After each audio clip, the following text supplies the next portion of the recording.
Welcome to another episode of another motherfucking podcast. It's your host and soon to be favorite rapper, Saved by Paris. And boy. It's day 4 of the election. We still don't know which racist old white man is going to be our president. The United States has felt like an episode of Dragon Ball Z, tuning in to what feels like a week just to see if Nevada's slow ass has finished counting. And in the midst of it all, Georgia, Pennsylvania, and Michigan all turned blue in a surprising turn of events. Now, we all know Republicans are gonna claim fraud on this one, and that's mostly because their orange Jesus is feeding into it. He knows exactly what to say and when to say it to get his followers riled up. In fact, he told his COVID isn't real believers to not vote by mail. So, when the mail-in ballots are still being counted, it only makes sense that most of the ballots are going to be Democrats. You know, the ones who take the virus that has killed 240,000 Americans serious. Don't get it twisted though. Dems are not off the hook either.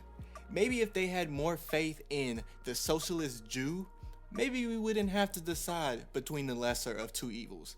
Better yet, if they didn't have this fucking mentality to vote blue no matter what, and actually went with their morals and beliefs, maybe a third party candidate like Joe or Howie would be our next president.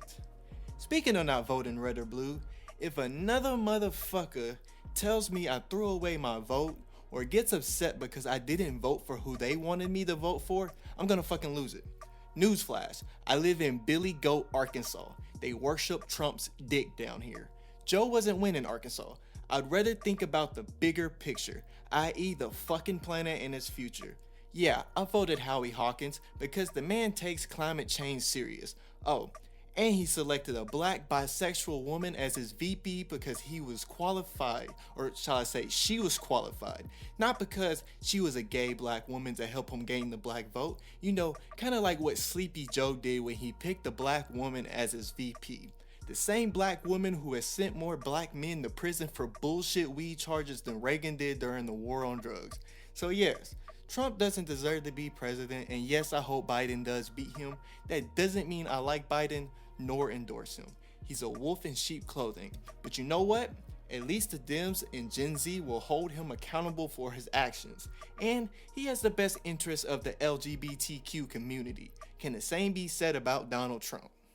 Before we get into today's episode, if you're fucking with your boy, then be sure to rate the show 5 stars on Apple Podcasts. It helps me to move up in the algorithm, which means more listeners and increased revenue. Help your boy pay his bills through your support and your support alone. Now, leading up to election day has been just as crazy as election week, so let's talk about it.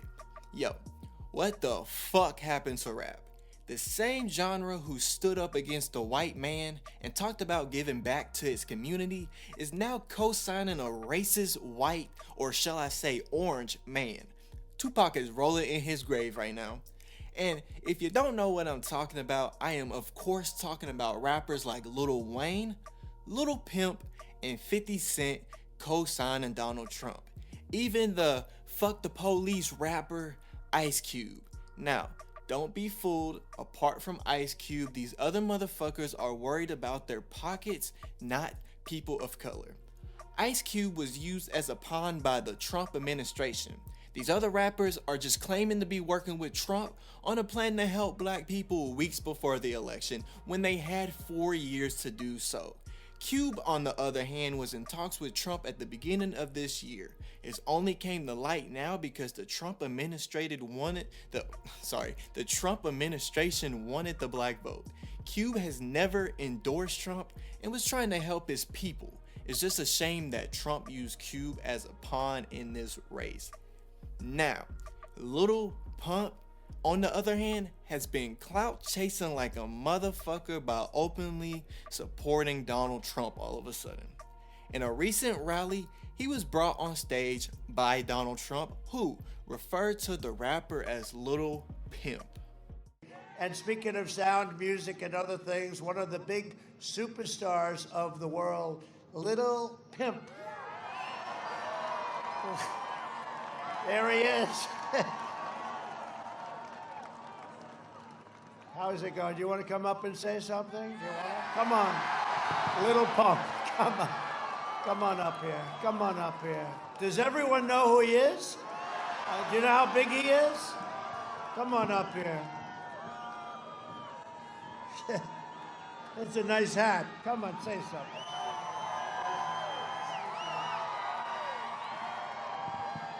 Hello, everybody. How you guys feeling?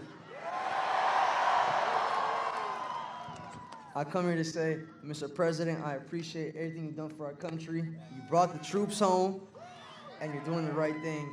MAGA 2020. Don't forget that. Don't forget that. And do not vote for Sleepy Joe at all. That's great. Thank you very much. I appreciate it. That's very nice. Big star. Big star.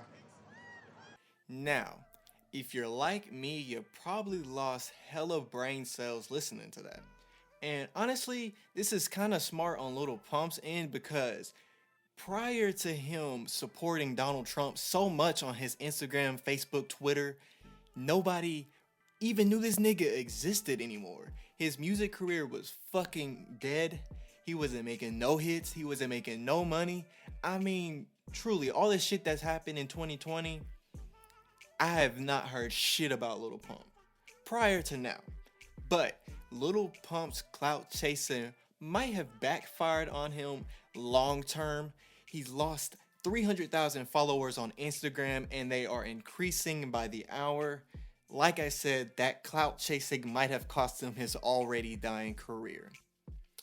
In mid-October, another rapper urged his followers to vote for Donald Trump, and I am of course talking about the get rich or die trying rapper 50 Cent. 50 Cent, who posted on Instagram and Twitter urging his followers to vote for Trump, criticized Biden's tax rate plan, which would raise taxes on the rich. And this shouldn't come as no surprise.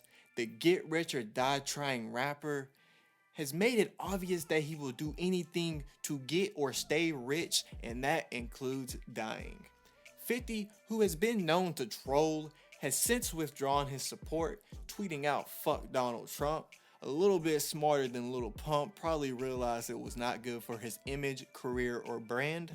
And he has even criticized Lil Wayne after the Young Money rapper had a photo shoot with the president stating that 50 Cent stating that he would never have taken no picture with that man. And as much as I clown Eminem has never done no coon shit like this. Matter of fact, he's been vocal since day one, that is fuck Donald Trump. Which you gotta love because most of his fan base are Trump dick riders. So, after posing with Trump, Wayne stated that he had a great meeting with the Cheeto man who can get it done for the black community. And Wayne has since been dumped by his model girlfriend who didn't agree with his actions. And first of all, if I'm 5'4" like Lil Wayne, I'm not posing next to no 6'3" ass nigga like Donald Trump. Also, how did Wayne go from saying fuck George Bush to denouncing Black Lives Matter and meeting with Trump? And yo, regardless of all this shit, I'm still a huge Wayne fan. I still view him as the greatest rapper alive. And he's had the biggest impact on my career. But this should really come as no surprise. I mean, he's been famous. He's been rich since 9. He's been in a different tax brackets than all of us. And I mean, he was saved by a police officer when he was 9 and shot himself, or 12 or whatever. He tells a story every fucking year. Really every 3 fucking months. But for those of you who haven't heard the story, about 12 years old, Lil Wayne shot himself in the chest, and a white policeman, walked in and picked him up, took him to the hospital personally, didn't call no ambulance, saved his life. So, of course, Wayne feels differently towards what's going on in the world, what's going on in America than the rest of us. Like I said, his judgment's clouded. He's been sipping lean and he's had different life experiences than us. I'm not making no excuses for the rapper. I'm just trying to give you a peep into his mind. I mean, this is the same man, when questioned about Black Lives Matter, said he didn't want to hear that shit. That he's a prime example that Black Lives Matter because he's a rich man who America loves. That's Wayne for you, and these aren't the first rappers to endorse Trump. The first to do so came in the form of Kanye West, who is now running against Donald Trump. 2020 can't get any weirder. Kanye, however, did better than the other third-party candidates, receiving 60,000 votes in the only 12 states he was on the ballot for, whereas third-party candidates made up to about 1.5% this year versus the 5% in 2016. And, like I said, Donald Trump was endorsing the fuck out of Trump for a couple years now, and all of a sudden he's running. So what was the purpose of Kanye running against the man he endorsed for so long? Well, his stated policy provisions included returning prayer to schools and criminal justice reform. But above it all, his brand seemed to have been the biggest winner. After receiving global headlines and putting out Vote Kanye merch, you gotta make that money somehow during these troubling times.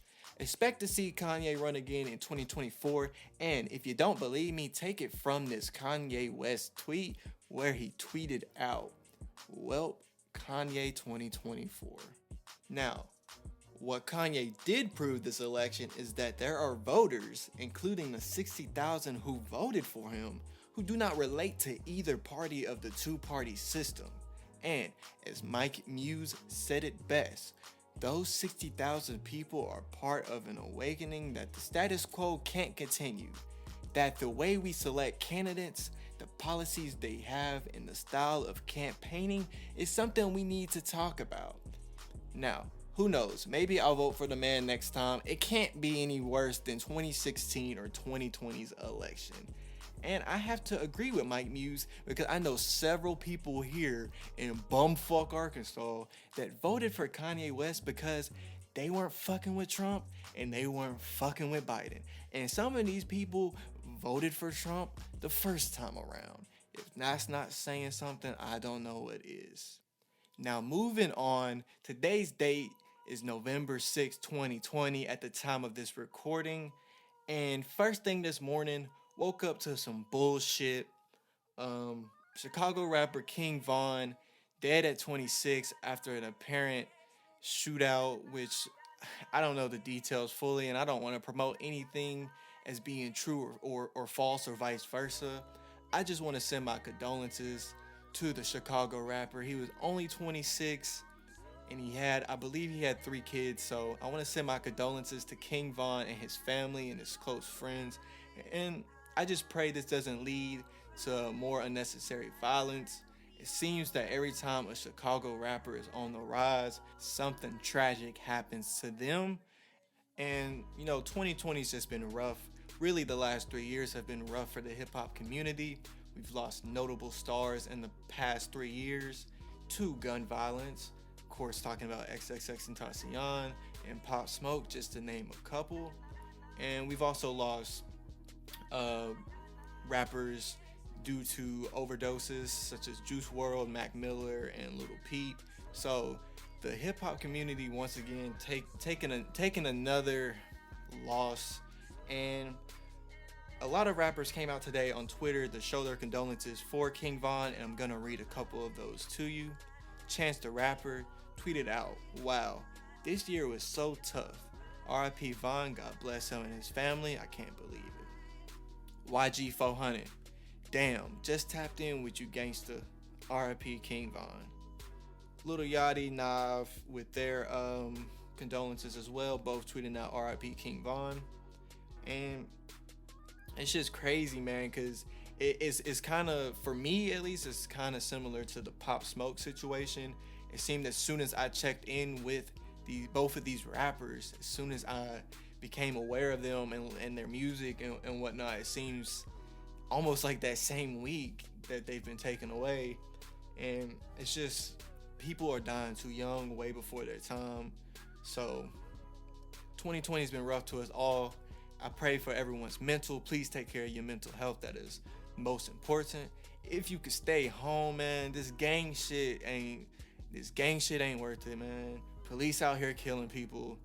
Go to work, go home, be safe. My condolences to King Von and his family. Now, with all that being said, as you can see, this month, this week, it's all been hectic. It's been crazy. Hopefully by next week's episode, we know who the fucking president is so that we can all return back to not being so fucking anxious, so fucking worried. We are less than a week away from the release of PS5 and Xbox One, so be ready to fight them lines. And actually with PS5, I am seeing that at Walmart and Target that they will be online only, each company having their select times, so be sure to be on top of that if you're looking to get a PS5 this year. Of course, systems are limited. If you're looking to get an Xbox, it looks like you're able to buy it in store on launch day, at least at Walmart. And speaking of gaming, there's been some rumors hinting at GTA 6 reveals date, and the new rumor that's making the rounds is that GTA 6 will be PS5 exclusive. We don't know how true this is. Like I said, it is a rumor. Take it with a grain of salt. But it's no secret that the game is in development, and we're assuming that it will of course be for PS5, Xbox Series, and possibly PC, PS4, and Xbox One. But this new rumor, this new claim is coming from YouTuber Son of the Atom. He's claiming that Rockstar Games will reveal GTA 6 sometime next year, and it'll probably be after GTA 5 hits next gen consoles. And meanwhile, this YouTuber also suggests that this reveal will be accompanied by details about a partnership between Sony and Rockstar Games, which will result in some type of exclusivity.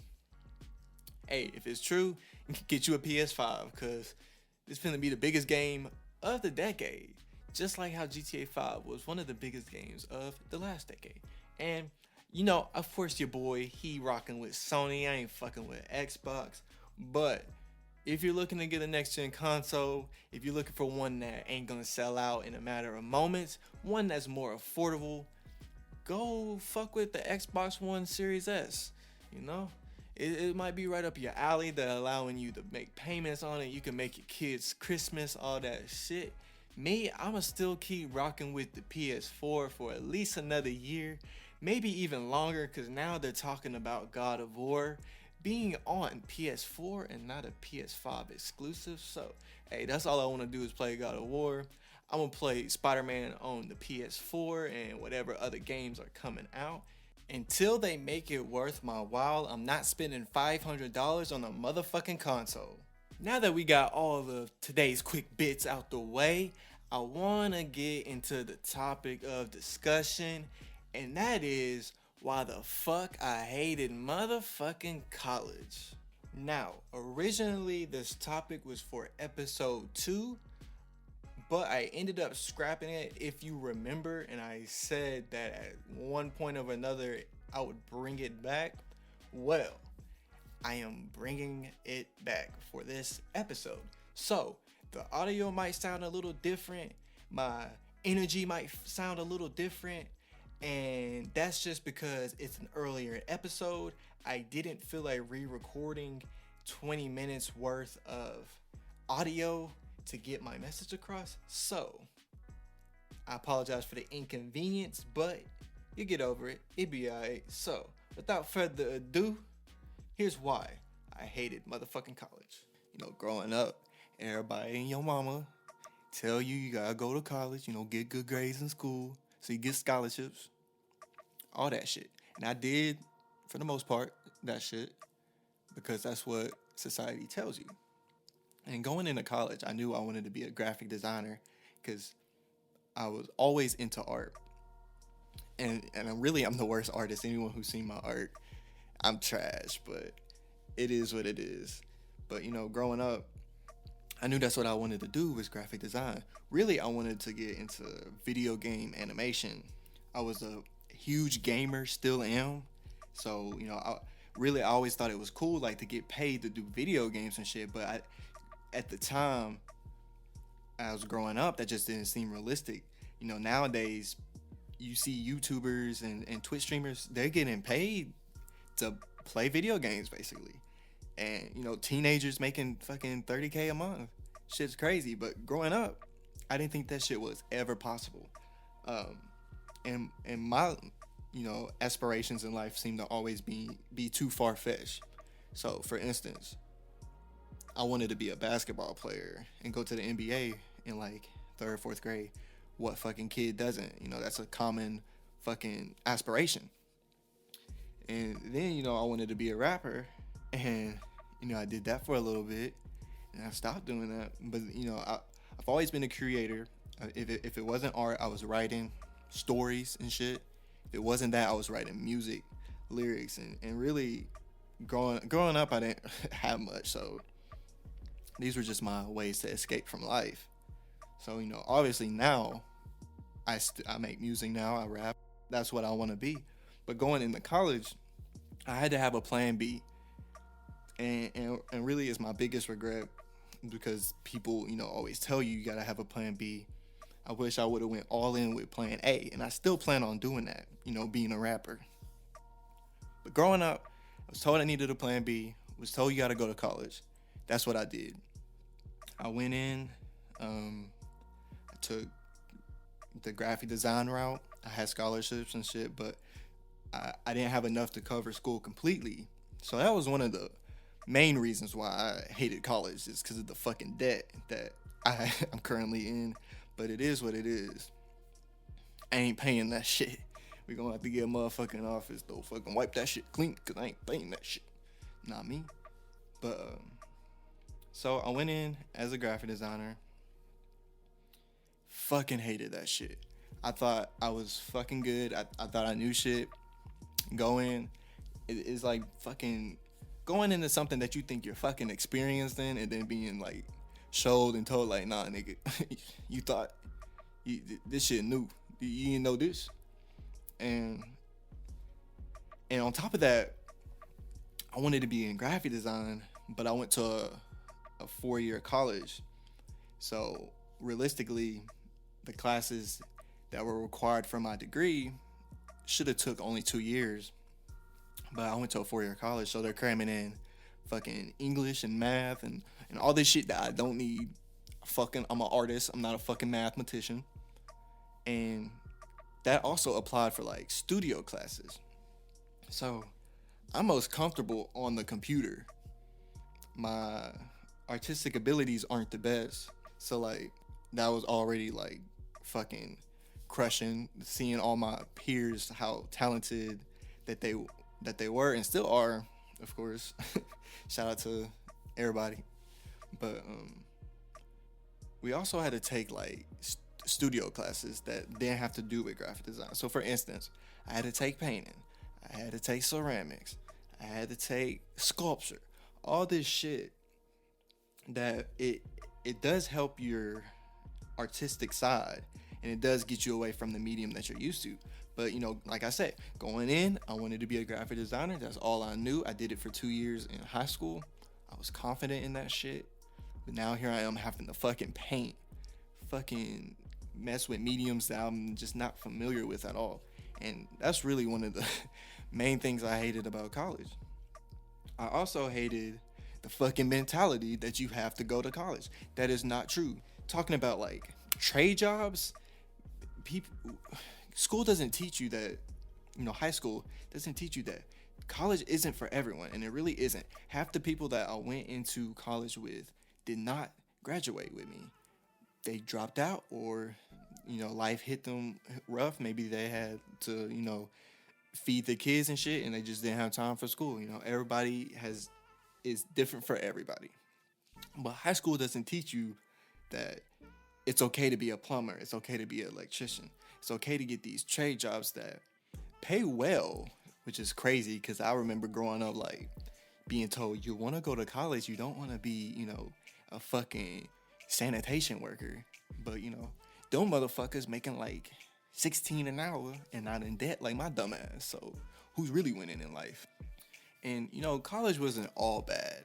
Not at all. Like, I met some fucking amazing people in my time there, and amazing faculty members who wanted to mold me into who I am now.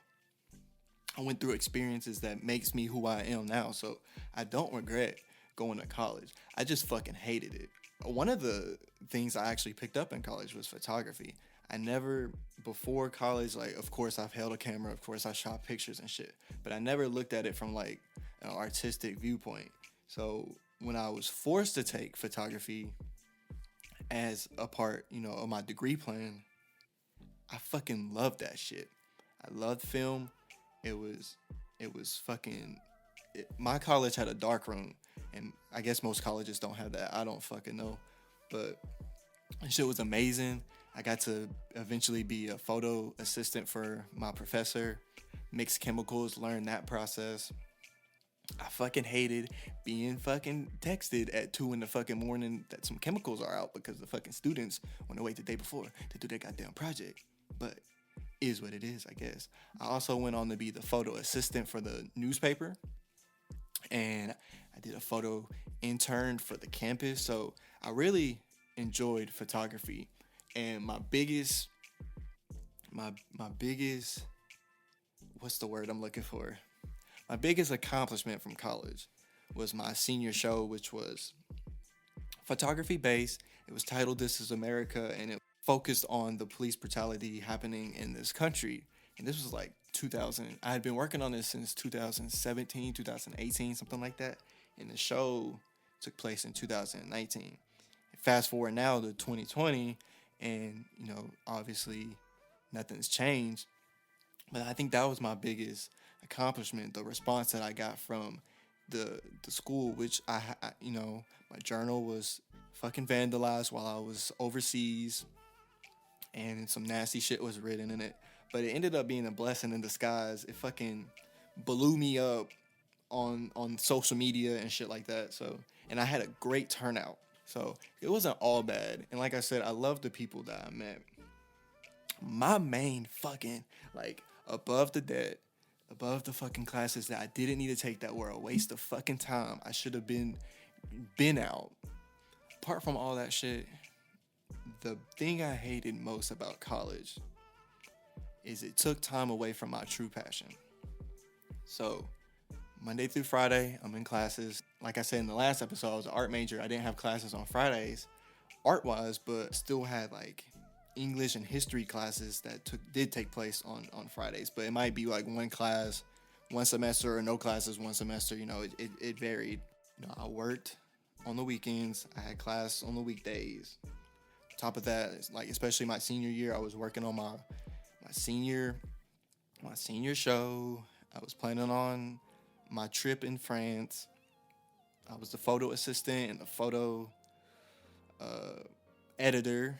I was all this shit. So I was just fucking stressed. I fucking hated my life. Graduating was the best thing. And when I graduated, everyone's like, well, what you gonna do now? Like, fuck, I'm fucking done with this shit. I'm not doing shit in graphic design. This shit's miserable. I'm not happy. I'm gonna fucking focus on my music. And that was like one of the worst things about college is I couldn't focus on my music. I was very inconsistent. I think I dropped a project in 2017, and then you didn't hear from me again for like a year and a half. And then I dropped a few songs, and then I'm a senior now. Don't hear from me for like another year. So I was very inconsistent. I feel like if I didn't go to college and I focused on my plan A, I would be much further than I am now. In short, college set me back. But like I said, it wasn't all bad. And if I didn't go to college, I wouldn't be the person that I am now. That's not me telling you not to go to college. If that's what you want to do, if college is fun. It really is. And especially if you make it fun, participate in events and shit. Join sororities and fraternities. I didn't do that. I didn't agree with it. Like, why am I gonna pay these niggas to be my friends? Is how I looked at it. But I'm not trying to crush anyone's hopes and aspirations. If you want to go to college, if you want that experience, by all means, please do. But if you have been questioning it, or if you're feeling down because you didn't finish, or if you just think it's not for you, that is okay. Society tells us we have to go to college, that's the only choice, but it is not. And whatever you do in life, you will, as long as you work towards it, you will succeed. You will fucking conquer that shit. So that was the main thing I hated about college. But now that I'm out, my plans fall in being more consistent with my music. I've been working on an album since I graduated. Let me take that back. Since I've moved to my new place, which it took me like 3 or 4 months to get in. But since I've moved in, I've been consistent on my music. I just haven't been dropping it. But, I got a whole album done. I'm waiting on a few features. Already working on my next project while I wait on that. And I got this podcast that I hope to be more consistent than I am with music. Because right now I'm doing some rebranding for my image as an artist. You'll see, I guess. I don't know. But I'm doing some rebranding. And I want to come hit that shit hard. And my biggest goal, whether I succeed in music or not, my biggest goal is just to have a huge discography, so that even if I'm not appreciated now, once I'm gone, I have something for my loved ones to listen to, or people who can relate. Or shit, maybe I'll be like Van Gogh and fucking become famous after my death. Most, as you can see, especially recently, most artists, once they die, it's just something about a celebrity's death that makes us appreciate them more. So my goal is just to leave this huge discography. I don't care if I get 1 play or if I get 1,000 or whatever. It is what it is. I love this shit, and that's what I want to do. But I don't want to work at fucking Walmart for the rest of my life. I don't want to be fucking stressed out for the rest of my life. That shit, a 9 to 5 is fucking lame as shit, So I guess that's kind of my goal with this podcast. It's just to keep working on my brand and branch out. And I saw this post yesterday. It said, let me pull it up. Hold on. So I found this tweet yesterday, and it says, after you worked your 9 to 5, your next 4-hour shift should be towards escaping it. And that is where I'm at now with this podcast, and where I have been with my music. But to recap, the reasons why I hated college. 1, it was expensive as fuck. A nigga still in debt, probably gonna be in debt for the next 10, 20 years, because I'm not paying that shit. 2, I took classes that had nothing to do with my degree. Granted, I enjoy taking history. I always enjoy learning new things and what's happened during our time on this planet. But at the same time, that shit dead. Because, like, why did I have to take motherfucking math and English and fucking history? Why did I, a graphic designer, have to take painting, ceramics, all this shit I could have been in and been out? But nah, y'all niggas want my money. 3, it was mentally and physically draining. I never had time for my passion. 4, I ended up hating my career path. I went in thinking that all I ever wanted to do was graphic design, and then this shit fucking killed me so much, and now I have a fucking degree in something that makes me miserable. Ain't that some motherfucking shit? But it wasn't all bad, of course. I met so many people and created so many bonds that will I'm fucking stuttering and shit. Bonds that will last a lifetime, memories that I will never forget. I discovered my love for photography while also figuring out that graphic design isn't what I wanted to do. And as bad as it is to have a degree in something that you don't want to do, it's even worse to figure out 20 years later, 20 years after doing the same shit and being miserable, that you realize this isn't what you want to do. So while I have a fucking degree that I will never use, I'm just grateful that I didn't go in this field. And 20 years from now, I'm like, damn, what if I did this or what if I did that, Also, I came across many opportunities, including my time as a photo assistant for my professor, a photo editor for the school newspaper, and a photo internship. which I did all at one point during the same semester while going to school, taking classes, and while working. Like I said, that shit was mentally and physically draining. I was also able to study abroad, something that I always wanted to do, something that I didn't get to do in high school. And I ended up, of all places, going to Paris, France, and I fucking loved it. It was fucking beautiful. I also went to the countryside. I met some foreign exchange students. I just had a good time. It was fun. I also left a statement my final semester through my art. It is every artist, whether you're a content creator, whether you make music, whether you make podcasts, whatever you do, it is our goal to move people, to make people feel a way, for people to feel appreciated. And I was able to achieve all of that through my final semester, and it was on a theme that I cared passionately about. I fucking love black people. I'm half black. I love my family. I love my people. We are fucking beautiful. So I got to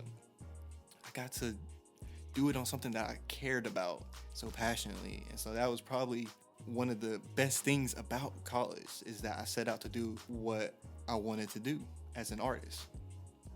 So with all that being said, I don't want to deter anyone from going to college. I hope that you were able to learn at least something through my experience that might help you decide whether you want to go to college or not, or to make you feel better if you didn't go to college, if you did go do your plan A and you're still working on that, whether you fucking conquered it or you're still working on it. I don't want you to feel bad that you didn't go to college. So, take my experience for what you will. Live your life, you only get one. And I hope y'all all have a great day. It's the fucking weekend at the time that I'm recording this, so I'm out. Hey, if you made it to the end of the podcast and you're in dire need of more content, then head on over to Saved by Paris on Instagram, Facebook, and Twitter, or brush up on some of the bass content over at the Bass While We Skate channel on YouTube or on SoundCloud. As always, have a great day and see you next week. Peace.